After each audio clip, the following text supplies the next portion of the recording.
Oke, assalamualaikum warahmatullahi wabarakatuh. Balik lagi kok. Untuk pembahasan yang sekarang kita bahas fisika paket 3. Nah, di sini judulnya tentang IPBA. Apa sih IPBA? Nah, IPBA ini singkatan dari ilmu pengetahuan bumi dan antariksa. Wah, jadi di sini kita belajar seputar bumi dan teman-temannya kayak gitu.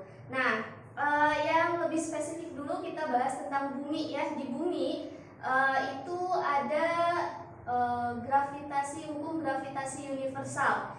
Nah, kita tulis dulu hukum gravitasi universal. Hukum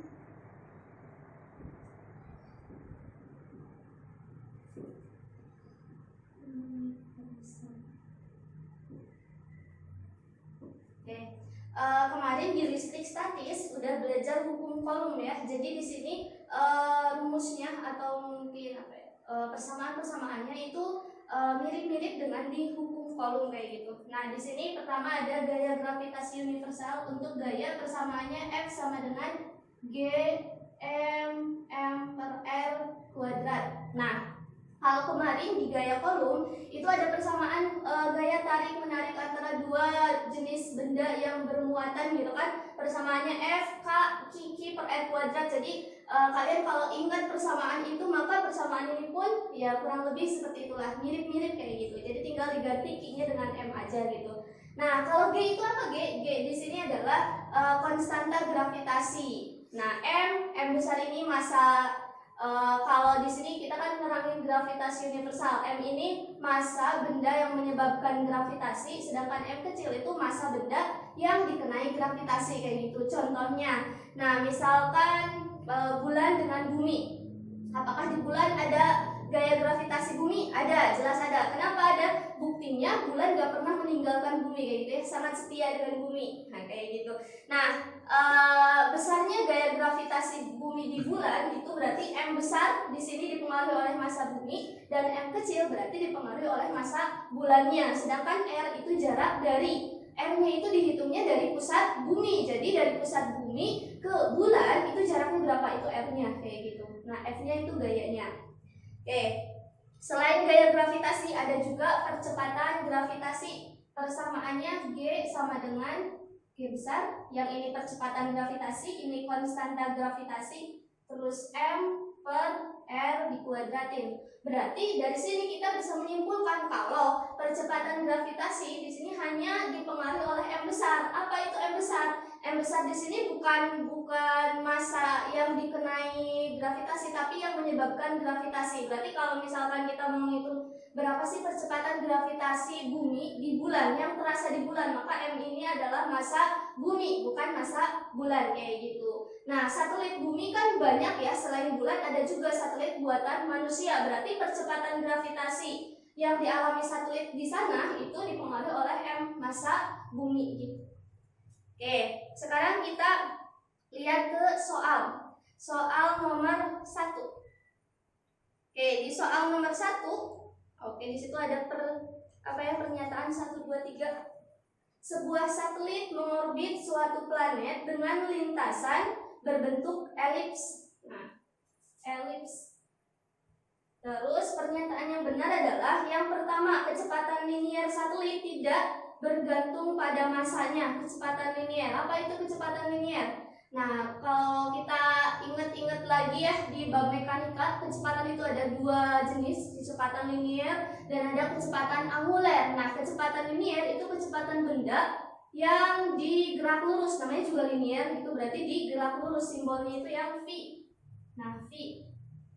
Apakah di sini bergantung pada massanya? Berarti di sini tidak bergantung pada massanya. Bergantung pada massa satelit itu atau enggak? Oke, di sini V. V itu berarti kecepatan dipengaruhi oleh gravitasi. Sedangkan di sini gravitasi dipengaruhinya oleh M besar, berbanding lurus dengan M besar. Tadi M besar itu adalah massa benda yang menyebabkan gravitasi. Berarti di sini percepatan gravitasi atau kecepatan di sini dipengaruhinya oleh kecepatan satelit, dipengaruhinya oleh berarti massa buminya, bukan massa satelit. Berarti pernyataan nomor 1 itu benar. kecepatan satelit tidak bergantung pada masanya, jadi tidak dipengaruhi oleh massa satelit itu, kayak gitu. Oke, berarti pernyataan 1 itu benar. Nah, sedangkan berarti pernyataan 2, oh belum. 1 benar, berarti 3 juga benar ya. 2 nih. Kecepatan linier satelit bergantung pada massa satelit. Ini ya, V dengan M. Oh, massa satelit bergantung pada 2. Kecepatan linier bergantung pada massa planet. Oh, kalau ini benar ya. Berarti pernyataan 2 benar juga. Karena ini. Oke. 1 benar, berarti otomatis 3 juga benar. 1 benar, 3 benar, 2 ternyata benar juga. Nah, yang 4. Momentum sudut satelit bergantung pada jaraknya dari pusat planet. Momentum sudut itu nomor 4 persamaannya L sama dengan I kali omega. I-nya momen inersia, omega itu kecepatan sudut. Nah, kita jabarin nih momen inersia persamaannya itu mr dikuadratin dikali omega. R itu jarak, berarti otomatis momentum sudut di sini dipengaruhi oleh jaraknya, kayak gitu. Jadi pernyataan 4 juga benar. Wah, benar semua. Berarti jawabannya itu Oke, itu yang nomor 1. Selanjutnya nomor 2. Sebuah satelit bermassa M bergerak melingkar di sekitar sebuah planet bermassa M besar. Manakah pernyataan berikut yang benar? Gitu. Yang pertama, energi mekanik satelit tetap. Ya, setiap benda yang bergerak dan ketika digerakannya itu tidak diganggu atau tidak dikenai gaya luar gitu, maka energi mekaniknya itu tetap. Berarti pernyataan 1 benar. Energi mekaniknya tetap benar.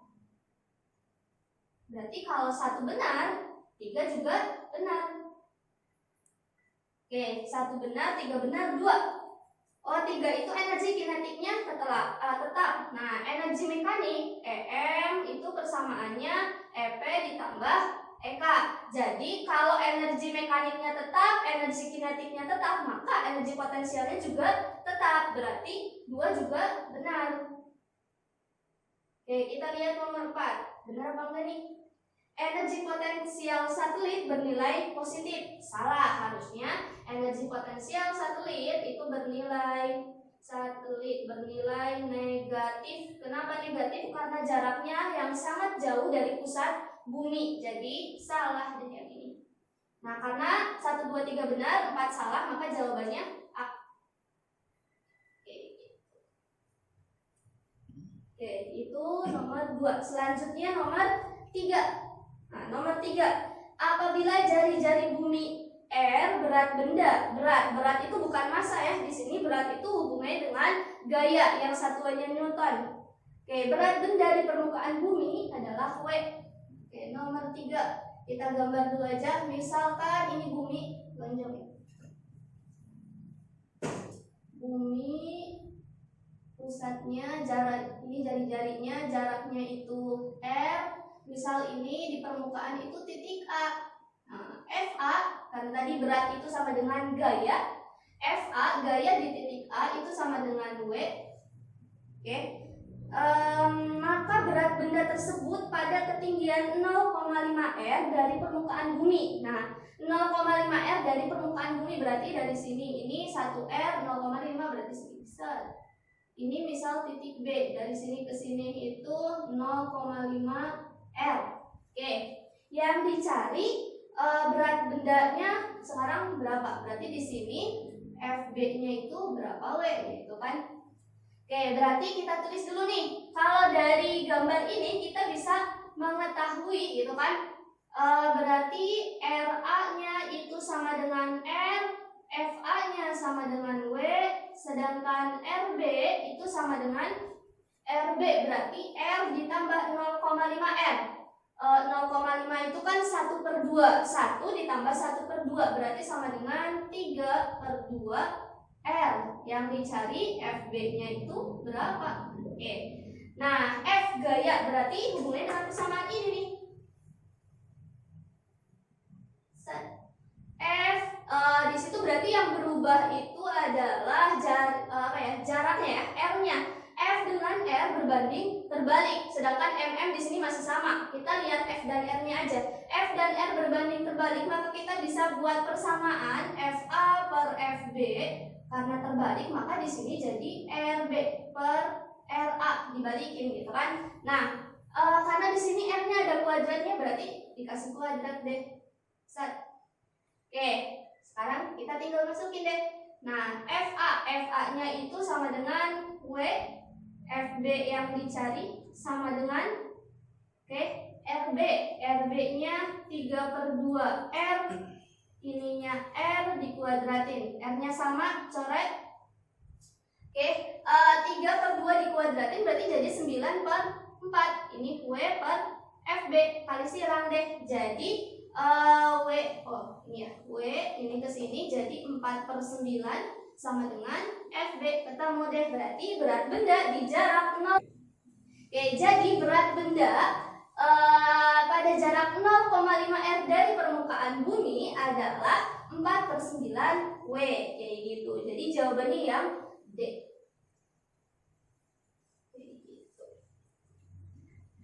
Lanjut, masih seputar hukum gravitasi universal. Nomor 4. Kelajuan lepas roket pada permukaan bumi adalah 8 km per sekon. Kelajuan lepas suatu planet X yang memiliki jari-jari 4 kali jari-jari bumi dan masanya 100 kali massa bumi adalah. Berarti di sini kita mau nyari kelajuan lepas roket. Apa persamaannya ya? Nomor 4. Nomor 4. Kelajuan lepas itu persamaannya V sama dengan akar 2G dikali R. G-nya percepatan gravitasi, R-nya itu jari-jari buminya atau jari-jari planetnya. Di sini di nomor 4 ada planet bumi dan planet X. Kita tulis dulu diketahuinya. VB, kecepatan lepas roket di bumi itu 8 km per sekon. Kelajuan lepas suatu planet X. Misalkan di percepatan gravitasi itu ada persamaan M dan R ya. Berarti di sini kita ketahui MB itu misalkan M, sedangkan jari-jari bumi itu misalkan R. Terus di sini yang dicari V di planet X berapa? Di mana MX masanya itu sama dengan 4 kali massa bumi. Salah, jari-jari. Kalau masanya ternyata di sini masanya itu 100 kali. Ternyata 100 kali massa bumi, sedangkan jari-jarinya Rx itu 4 kali jari-jari bumi. Gitu. Berarti kita masukin aja persamaan G-nya. V sama dengan akar 2 dikali G. G-nya itu persamaannya G besar M per R dikuadratin dikali R. Ada R juga gitu kan. Berarti coret, R-nya tinggal 1. Berarti dari sini kita bisa lihat deh, V ini ternyata berbanding lurus dengan akar M dan V juga berbanding terbalik dengan akar R gitu. Kalau kita buat perbandingan persamaannya berarti VB per Vx sama dengan, ada akarnya, jangan lupa akar. Yang lurus itu M, berarti di sini MB. R-nya terbalik berarti R-nya di bawah, RB. M lurus, ini Vx berarti di sini Mx. V dengan R terbalik berarti Rx-nya di atas. Nah, gitu. G-nya kok nggak dipakai karena G yang ini mah tetapan atau konstanta gravitasi. Jadi nggak usah kita pakai karena sama aja itu. Dua juga sama, jadi kita masukin yang berubahnya aja. VB, kecepatan lepas di bumi itu 8, Vx yang dicari sama dengan akar dari MB. MB-nya M, RB-nya R, Rx-nya 4R gitu kan. Terus Mx-nya 100 M. Nah, sama nih, coret. 8 per Vx berarti sama dengan akar 4 itu sama dengan 2, akar 100 itu sama dengan 10 gitu. Sederhanain, coret 1 per 5 kali silang deh, berarti 5 kali 8 itu 40 sama dengan Vx. Berarti Vx sama dengan 40 km per sekon. Jawabannya yang C.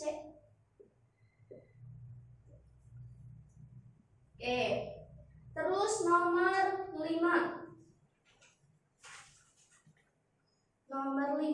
sini ada sebuah persamaan. Persamaannya nomor 5. Akar dari H terus C per 2V dikali G. Yang dicari besaran ini berdimensi. Jadi ini tuh rumus ini tuh sama dengan dimensi apa. Nah, kalau saya ngerjain rumus kayak gini, kita mending masukin satuannya gitu kan. Nah, H itu apa? H kemarin di fisika paket 2 kita udah belajar fisika modern gitu ya. Ada konstanta H. H itu adalah konstanta Planck. Konstanta Planck.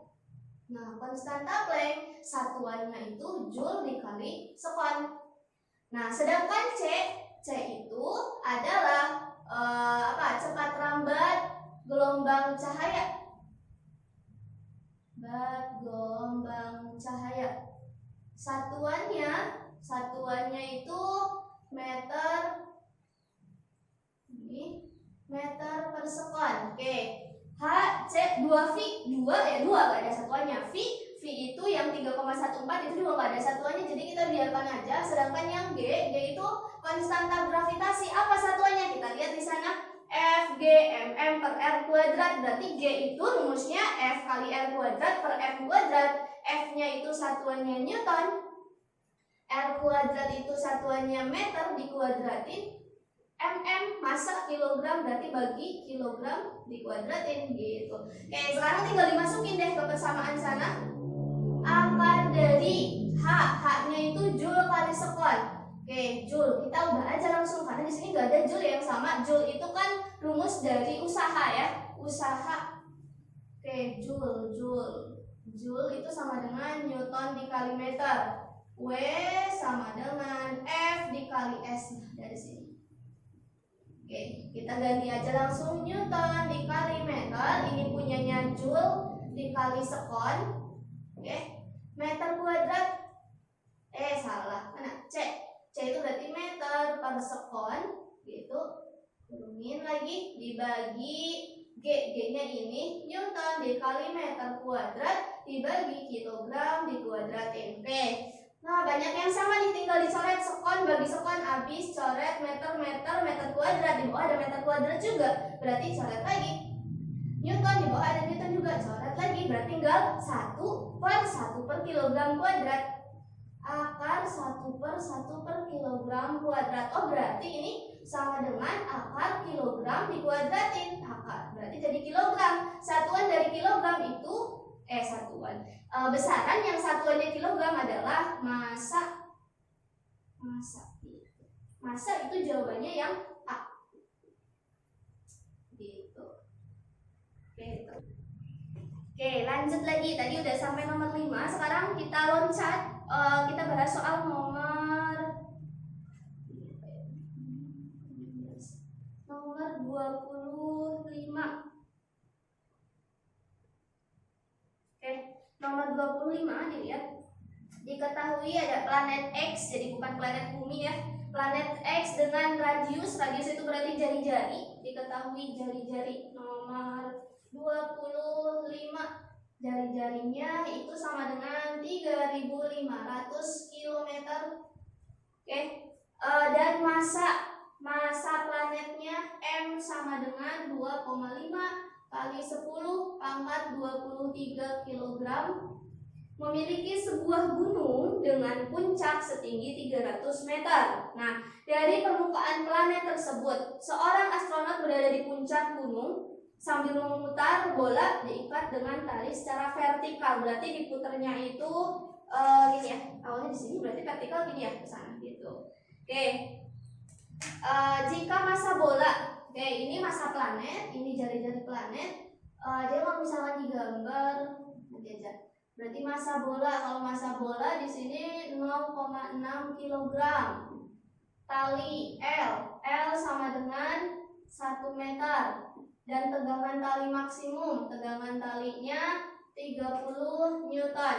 Maka bola dapat mencapai kecepatan maksimum sebesar. Oke, berarti di sini persamaannya itu kita gambar dulu aja. Set.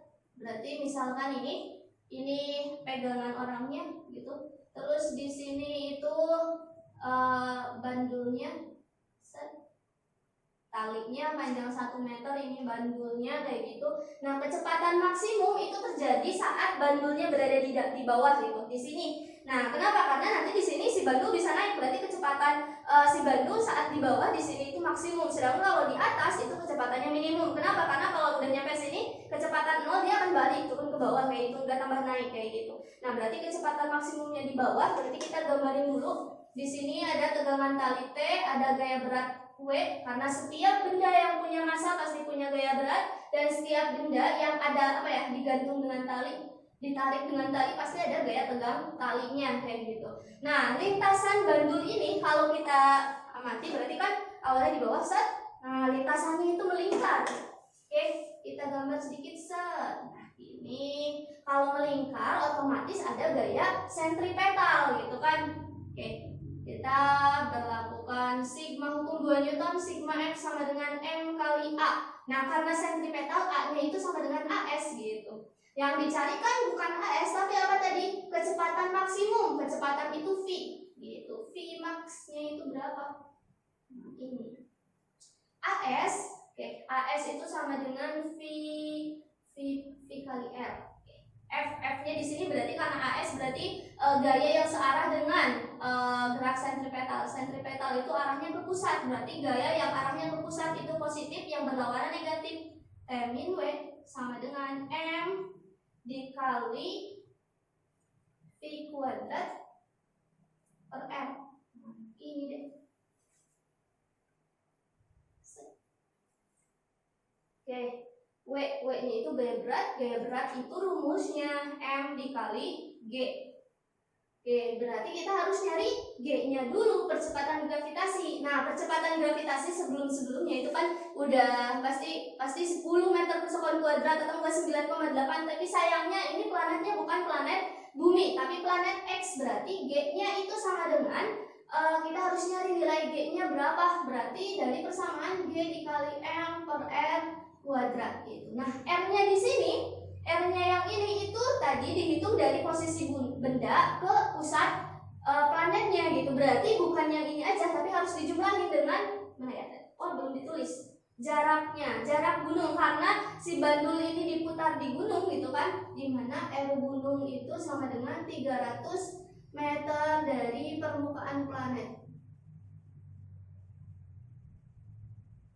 Nah, oke, berarti R bandulnya itu sama dengan ini 3.500 km itu berarti sama dengan 3.500 meter. Nah, ditambah itunya 300 meter.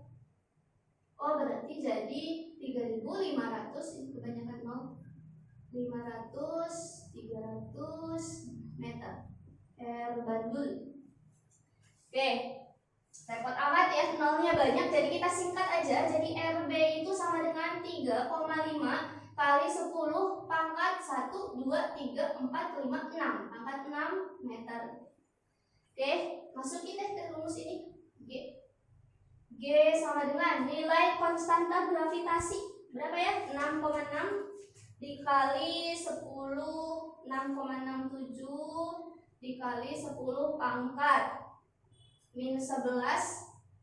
Oke, masanya itu 2,5 tadi. Gravitasi dipengaruhi oleh massa planetnya. 2,5 dikali 10 pangkat 23 dibagi jaraknya yang ini 3,5 kali 10 pangkat 6 dikuadratin. Oke, berarti G sama dengan 6,67 dikali 2,5 bagi 3,5 kuadrat. Hasilnya jadi berapa tadi? 25. Oke, berarti G-nya ketemu 1,361 kali udah 10-nya habis karena 23 ditambah min 11 itu min 12. Ini 10 pangkat 6 kuadratin jadi positif 12 juga. Oh, ini positif 12 dikurangi positif 12 jadi habisnya 1,36 meter per sekon dikuadratin. Oke, G-nya udah ketemu, berarti di sini W-nya udah bisa kita cari. P-nya masukin aja 30 min W. Masa bandul 0,6 min 1,36 sama dengan min ya dikali 0,6 dikali ininya V kuadrat. Ini biar kita gak ketuker R kecil aja. Oke, V kuadrat per R kecil. R kecil itu bukan jari-jari jarak dari bandul ke pusat planet lagi, tapi kalau R yang kecil ini itu adalah jari-jari lintasan bandul, dimana kalau kita putar kayak tadi ini bandul, kita putar berarti jari-jari lintasannya itu sama dengan panjang tali bandulnya. Di sini ketemu panjang tali bandulnya ini sama dengan jari-jari lintasan bandul. Oke, berarti sama dengan 1 di sininya. Oke. Berarti di sini 30 dikurangi 1,36. 0,8166 sama dengan 0,6 V kuadrat. Oke, jadi di sini ketemu V-nya sama dengan 6,97, satuannya meter per sekon gitu. Jawabannya yang C.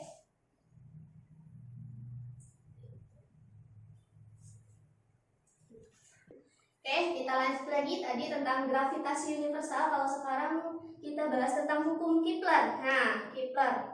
Oke, di hukum Kepler itu ada 3. Yang pertama itu menerangkan kalau lintasan planet mengelilingi matahari itu bentuknya elips ya. Jadi nggak bulat asli tapi elips, agak lonjong gitu.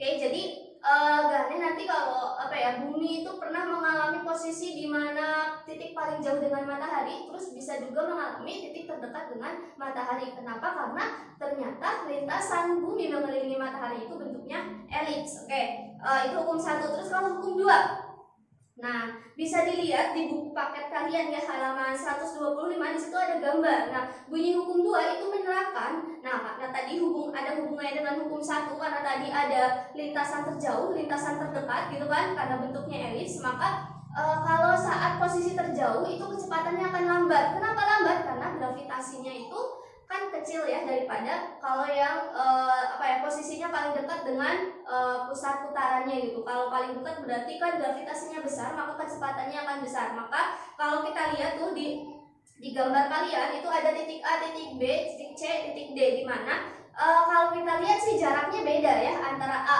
B, dan C, D ya. Kelihatan kalau A ke B itu lebih jauh, padahal waktu tempuhnya sama. Nah, menurut hukum 2, luasan yang dibentuk gitu kan dari A ke B dan C ke D ya gitu, kalaupun dilihat jaraknya beda tapi luasan yang dibentuknya itu sama gitu. Itu menurut hukum 2. Kalau menurut hukum 3 Kepler, nah ada persamaan T kuadrat per R pangkat 3 itu tetap. Nah, karena tetap di sini berarti timbullah konstanta atau tetapan Kepler. Tetapan Kepler itu persamaannya 4V kuadrat per R.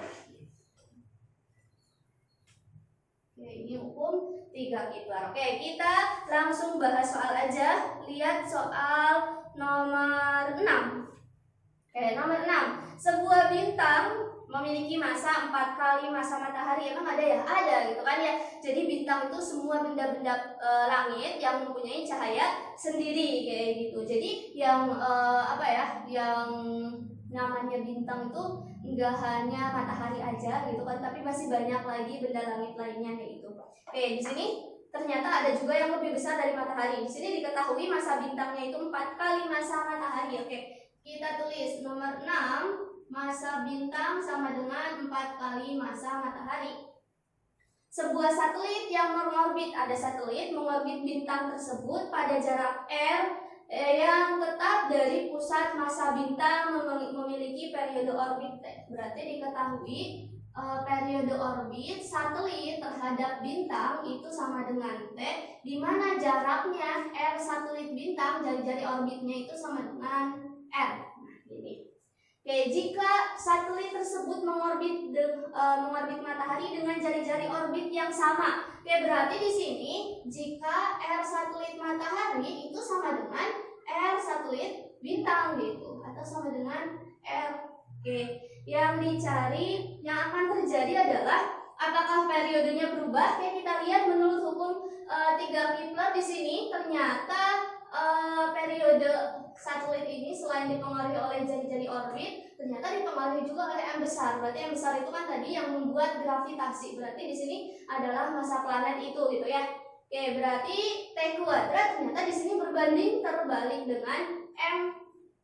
Oke, berarti T satelit bintang dikuadratin per T satelit matahari kuadrat. Oke, biar sama. Kuadratnya gini aja. Sama dengan berbanding terbalik, berarti M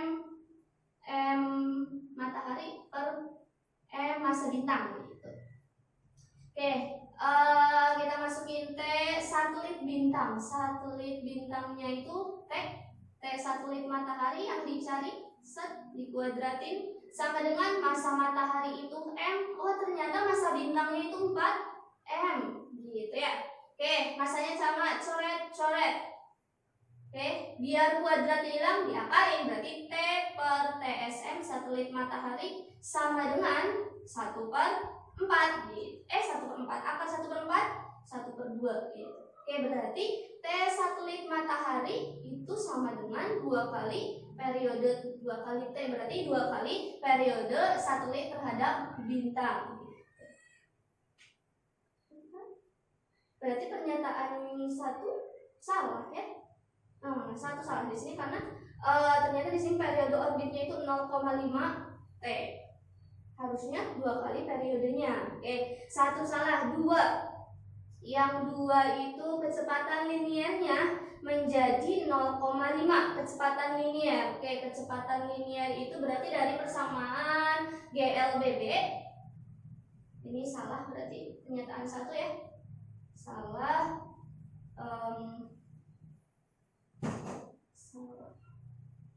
Oke, terus yang kedua itu V sama dengan rumusnya S per T, kecepatan jarak persatuan waktu. Nah, jarak tempuh dari satelit itu berarti kan sama dengan keliling lingkaran. Oke, keliling 2VL. Oke, waktu tempuh 1 putaran itu sama dengan periode, berarti T di sini adalah periode. V dengan periode ternyata berbanding terbalik. M-nya gimana? Karena M-nya sama, ya udah biarin aja.